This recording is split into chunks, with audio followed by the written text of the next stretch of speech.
मैंने इसमें मंत्रियों के त्यागपत्र नहीं होते हैं भैया, वो यूपीए गवर्नमेंट नहीं है, एनडीए गवर्नमेंट है। मैं एक बात जरूर कहना चाहता हूं कि ये एक्सीडेंट है, एक्सीडेंट को कोई रोक नहीं सकता। मुंबई में लोकल ट्रेन से 9 लोग गठरी की तरह गिरकर मर गए। सपनों को पंख देने निकले 250 से अधिक लोग अहमदाबाद में प्लेन के साथ ही काल के गाल में समा गए। धर्म यात्रा पर केदारनाथ से उड़ा प्लेन सभी यात्रियों के साथ क्रैश हो गया। इस दौरान हमारे शहर में ऑटो पर एक खरोंच तक नहीं आई, तो क्या ट्रेन, प्लेन और हेलीकॉप्टर से अधिक सुरक्षित ऑटो है? क्या दुर्घटना ट्रेन, प्लेन या हेलीकॉप्टर की नहीं हुई, सोच की हुई? हादसों में लोग नहीं, लोगों की समझ मरी, क्योंकि देश के गृह मंत्री अमित शाह का कहना है, दुर्घटनाओं को रोका नहीं जा सकता। मैं एक बात जरूर कहना चाहता हूं कि ये एक्सीडेंट है, एक्सीडेंट को कोई रोक नहीं सकता। नमस्कार, मैं हूं त्रिपाठी ज्ञानेंद्र और आप देख रहे हैं पूर्वांचल टुडे। बात इस वीडियो से ही शुरू करते हैं। ये वीडियो आज का नहीं है, 7 जून का है। सड़क पर संघर्ष करता ये हेलीकॉप्टर आर्यन एविएशन कंपनी का था।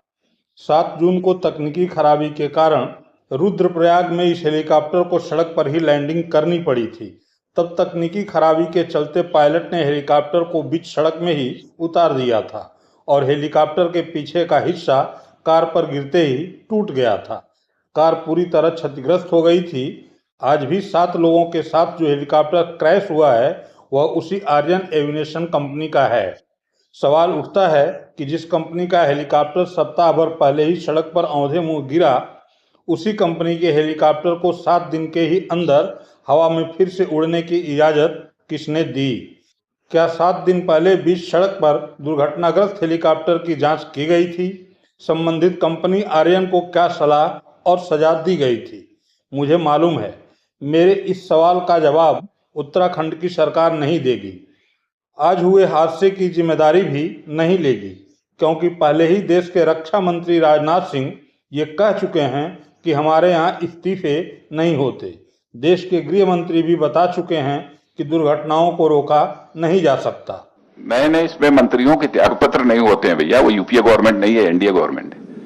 मैं एक बात जरूर कहना चाहता हूं कि ये एक्सीडेंट है, एक्सीडेंट को कोई रोक नहीं सकता।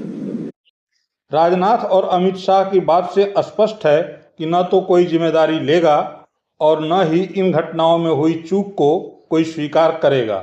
फिर ये सवाल उठता है कि तब अधिकारी से लेकर मुख्यमंत्री तक ये बयानबाजी क्यों कर रहे हैं? केदारनाथ जी से आर्यन कंपनी का जो हमारी हेली ऑपरेटर हैं, उनका एक हेलीकॉप्टर सुबह 5-5:15 बजे के आसपास केदारनाथ से टेक ऑफ किया था और जिसको गुप्तकाशी जाना था, लेकिन वह हेलीकॉप्टर रास्ते में दुर्घटनाग्रस्त हो गया और यह दुर्घटना गौरीकुंड के पास एक बुग्याल है, वहां पर यह गिरा है। यह स्थान करीब 7 किलोमीटर ट्रैकिंग रूट है और वहां पर एनडीआरएफ और एसडीआरएफ की टीम को रवाना किया गया है। अभी थोड़ी देर में वो पहुंच भी जाएगी। वहां के जो स्थानीय लोगों थे उन्होंने जो सूचना दी उसके हिसाब से उसमें किसी के भी बचने की संभावना नहीं है। इस हेलीकॉप्टर में पायलट समेत 6 लोग थे, 4 वयस्क थे, एक बच्चा था, एक पायलट थे मिस्टर चौहान और एक बीकेटीसी का एक कर्मचारी भी था जो उससे जा रहा था। तो फिलहाल की जो प्राथमिक जानकारी है उसके हिसाब से उसमें किसी के भी बचने की संभावना नहीं है।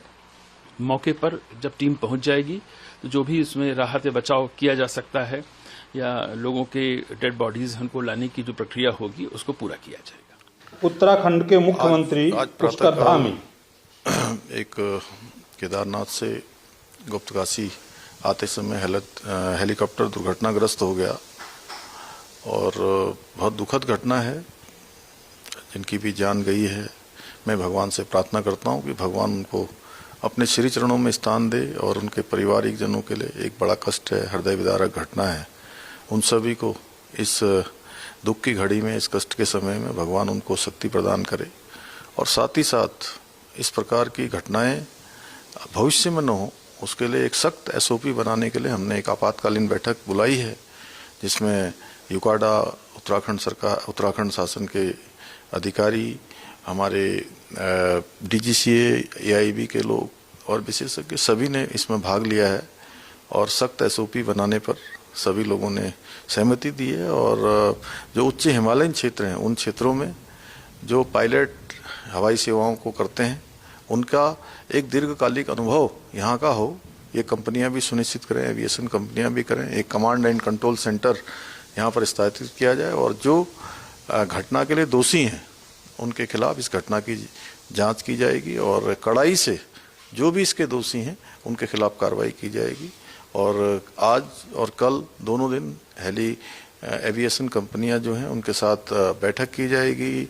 सभी हमारे DGCA, यूकाडा, AIB, उत्तराखंड शासन और जिलाधिकारी सब लोग आपस में एक बैठक करेंगे और बैठक के बाद जब हेली सेवाएं पूरी तरह से सुरक्षित हो जाएंगी तभी इन सेवाओं को फिर से प्रारंभ किया जाएगा। कल तक हेली सेवाएं स्थगित रहेंगी।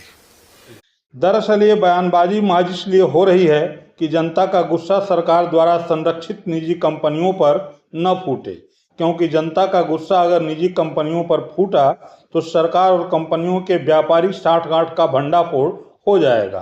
क्योंकि सरकार को ये पता है कि उसे चंदा देने के लिए ठेके का पैसा पूरा नहीं पड़ता है। कंपनियां पैसे के लिए सब कुछ ताक पर रखती हैं और फिर खुद के लिए कमाई और सरकार के लिए चंदा रूपी मलाई का इंतजाम करती हैं। खराब मौसम के बावजूद हेलीकॉप्टर को उड़ान भरने की अनुमति देना इसी बात का प्रमाण है कि कंपनियों को सिर्फ पैसा कमाना है, यात्रियों की जान से कोई लेना देना नहीं है। बीते सालों में उत्तराखंड में हुए हादसों से यही बात उभर कर सामने आई है कि खराब मौसम के बावजूद एविएशन कंपनियां बेतरतीब उड़ान भरती हैं। हेलीकॉप्टर इस तरह से लगातार उड़ान भरते हैं जैसे शहरों में चलने वाले ऑटो। उत्तराखंड में अब तक हुए हेलीकॉप्टर हादसों में ज़्यादातर हादसे केदार घाटी में हुए हैं और इसमें भी अधिकतर का कारण खराब मौसम रहा है। केदारनाथ धाम के लिए गुप्तकाशी, फाटा, सिरसी सहित अन्य जगहों में 9 एविएशन कंपनियां डेली उड़ान भरती हैं।